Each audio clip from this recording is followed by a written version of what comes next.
Għal sena oħra l-Għaqda tal-Istudenti Demokristjani Maltin l-SDM qed tniedi kampanja biex tgħin mill-aspett soċjali.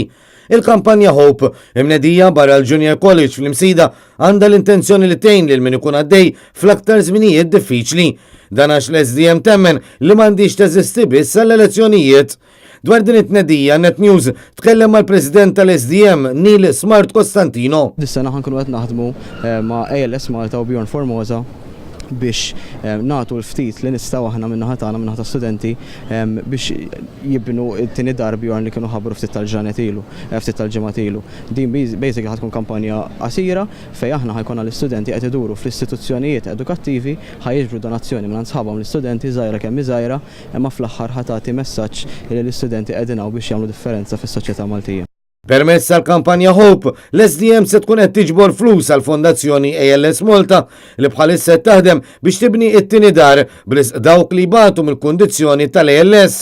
Fil-preżenza ta' Bjorn Formosa, il-fondatur tal-Fondazzjoni ALS Malta, ir-rappreżentanti tal-SDM esprimew is-sodisfazzjon tagħhom li l-għaqda reġgħet qed tgħin lil minhu fil-bżonn.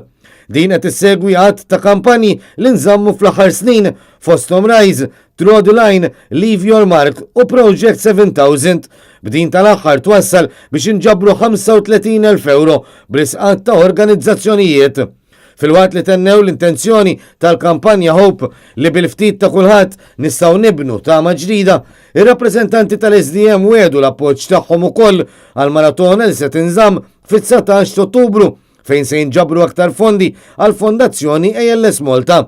L-Għaqda tal-Istudenti SDM ingħatat ukoll kliem ta' ringrazzjament minn Bjorn Formosa li stqar mal-istudenti preżenti li dan hu żmien diffiċli għalih u għal dawk ta' madwaru.